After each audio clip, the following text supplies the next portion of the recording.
So you conquered your fear and started a side business while working. That is amazing. Now, I know that you found a wealth of information to help you get started, but you probably have not been able to find as much to help you build and grow that side gig while still working a day job without burning out. What most of us don't know when we start this journey is that it's hard to grow a side gig successfully if you don't have a handle on how you use your time. Because basically we only get 24 hours every day. So we really need to focus more on self-management than time management. And when you work at home, the lines between family time and work are blurred, which makes it even harder. Now, one very effective strategy for productively working on your side gig is to work in mini sprints that I call the mom cracks of time. Now, if you just can't seem to find a larger chunk of time, you can arrange your schedule so that you can consistently work on your side gig in 15-minute increments throughout the week consistently and in other smaller pockets that may open up throughout the day. So if you're intentional and focused with how you use your time, you can accomplish a ton in a short amount of time. So exactly how can you do that? Well, that's what we're going to talk about today in episode 33. So let's dive in. Welcome back to the More Than Capable Mompreneur podcast. I'm Shannon Baker, a coffee-loving mompreneur that started as a virtual assistant and turned into a total systems geek.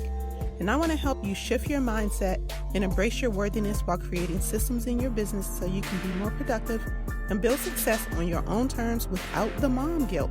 Are you loving that?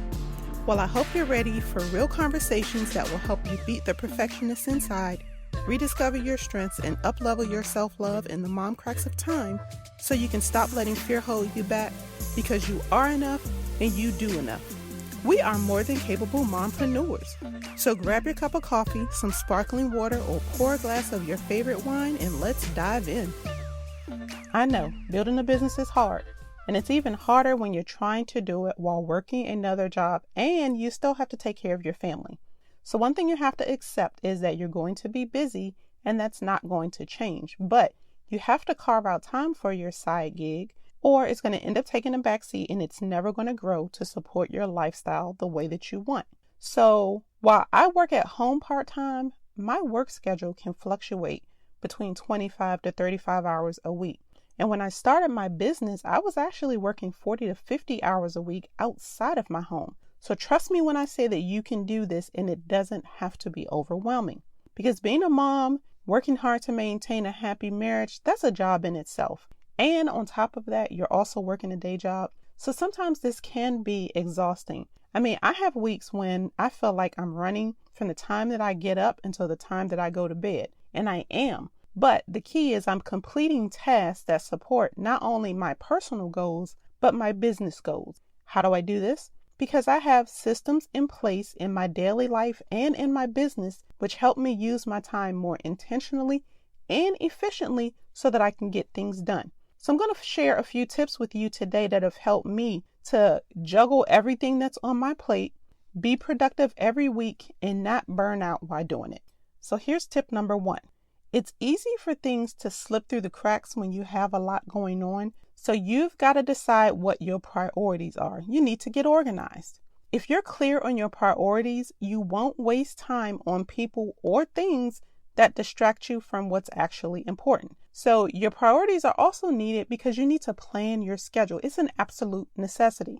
Now, if you're new to the podcast, let me tell you, I'm a big fan of time blocking your schedule. And if you're not familiar with that concept, it's basically assigning a limit to the number of tasks that you work on and determining how long it's going to take to complete it in advance. So if you assign the right amount of time to complete a task and hopefully you batch tasks together, you can gain more time and the task remains simple. So if you want more information on how you can start time blocking your schedule, be sure to go back and listen to episode 4 because I share a simple process that will help you with that.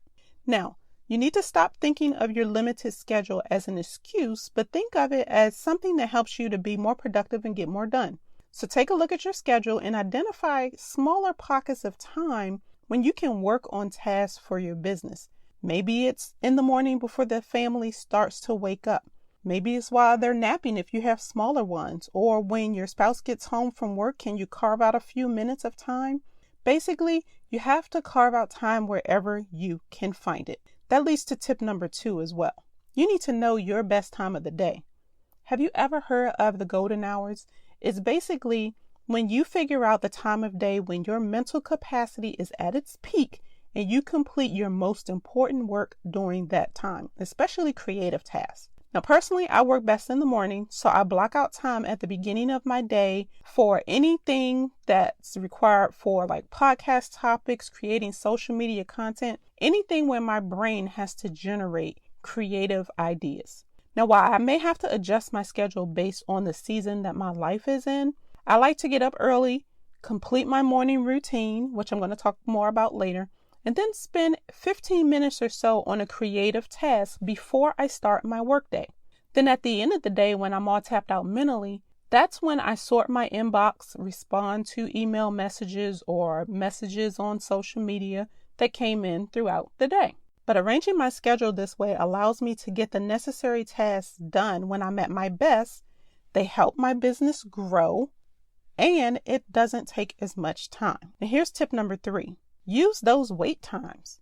Now, while mobile ordering has reduced the waste time for many things in our lives, like getting our coffee from Starbucks and even getting our food from the restaurants that we eat at, there are still other places that we end up standing in line or waiting in a line, like at the grocery store, or waiting in the line if you're picking up your groceries while they're bringing them out to your vehicle.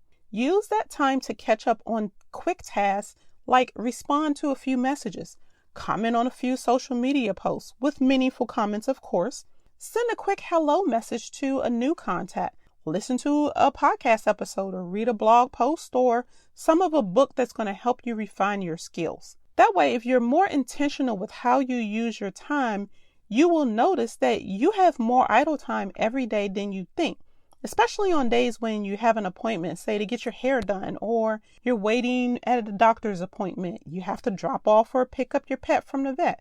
All those small pockets of time add up. And in the end, it's going to free up a few hours every week for you to work on your side gig. So take a few minutes and create a running list on your phone of the various tasks that you can complete in 15 minutes or less. And when you have those small pockets of wait time, refer to your list and work on a few of those tasks. Now, tip number 4, you need to get comfortable with the word no. No is a complete sentence. If you say yes to something that's outside of your boundaries, and I hope you have some, it means that you're saying no to something that those boundaries are supposed to protect. So that means, again, 1, you've got to set boundaries with yourself. You need to set them with your family, and definitely you need to set them for your business. So here are 3 that you can put in place for your business, and they can be implemented very easily. You need to establish set office hours, even though this is a side gig. If you were working outside of your home, there will be specific office hours. Set those for yourself. Then you need to designate specific times you're going to respond to messages and emails, and specific pockets of time that you're going to be on social media every day. Because if you don't put a limit on it, you will go down the rabbit hole and you lose valuable time. And tip number 3, in this area, you need to designate specific days and times that you're going to make business calls, and you need to use an online scheduler. These 3 boundaries are going to help you to be more focused on very specific tasks, which means that you're more productive and you're less distracted. And one of the most important things that you need to set boundaries with in your family, you need to communicate clearly with them, even if you're working at home. Make it clear that you have a work schedule. Now, you may not follow it to the T, but it gives everyone a point of reference. And again, communicate that maybe you can't take care of something that they're requesting right now, but maybe you'll be available in 15 to 30 minutes or so to give them your attention. And you definitely have to set boundaries for yourself by creating a routine. So if you're a morning person like me, wake up before everyone else does. Or if you're a night owl, stay up a little later and get some things done without interruptions. Just make sure that you block that out in your schedule and then set a timer until you get used to working in those smaller chunks of time so that you stick to your schedule. Besides, Having a morning and an evening routine is actually a form of self-care that helps keep you from burning out. Then be sure to check out episode 5 because I go into more details about some things that you can do to carve out more time for yourself, which is very important right now because if you're working at home like me, you are with your family now more than ever and you need some me time. Remember, self-care is not selfish. And tip number 5, you definitely need to find a support community online. You cannot thrive if you do not have a group of like-minded women that you can talk to about your struggles being a working mom trying to build a business. Your business ideas, you need support to deal with those struggles on both fronts. Now, there are a ton of online communities on Facebook for just about any industry or type of business that exists. So find one where you can connect with like-minded people and be intentional about how much time you spend in them, but make sure you spend enough to form connections with people that you can bounce ideas off of and get inspiration from. Remember, behind every successful woman is a tribe of women who choose collaboration over competition. And that's exactly how I view the ladies inside of my Facebook community, the More Than Capable Mompreneur group. We're a small but mighty group of busy fempreneurs. They give me great feedback. They help me generate new topics and ideas for podcast episodes. We troubleshoot things with each other. We support each other. We celebrate each other's wins. We encourage each other in so many different areas.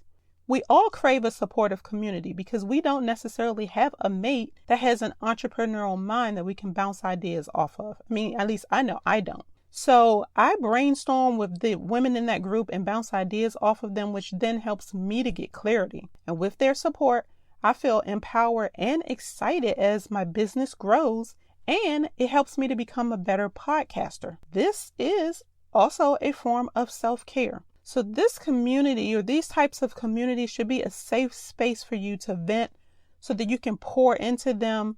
And that's what I use my group for. I pour into the ladies in that group and I share my latest episodes with them as well.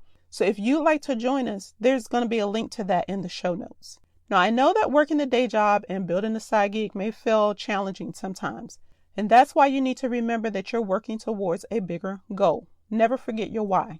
Whether it's to grow your business to replace your income, or if it's just to build up your savings or pay for the big family vacation, never forget what it is. With these simple tips, you can have it all. A successful side gig, a fulfilling day job that provides for your family, and most importantly, a happy family life. So let's review those tips again before I wrap up this episode. Tip number 1.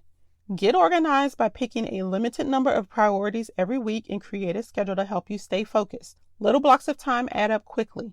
So block time on your calendar, write down exactly what you should be doing, and be realistic with yourself. You don't want to set yourself up to fail by putting too many things on your plate. Tip number 2, know your best time of day so that you can focus and knock out those important tasks more efficiently because you're working at your peak time. Tip 3, use your wait times to complete quick tasks that will move your business forward. So don't forget to create that list of tasks that you can complete in 15 minutes or less while you wait. Tip number 4, get comfortable with the word no because you need to protect your time and spend it working towards your goals. And tip 5, find a support community online that you can bounce ideas off of, learn from, and get inspired by as you continue on this journey. So I'd like to thank you for joining me for this week's episode. And again, you can find the links to the episodes that I mentioned and to my Facebook community in the show notes. And if you enjoyed listening to this episode or one of the tips really resonated with you, please let me know.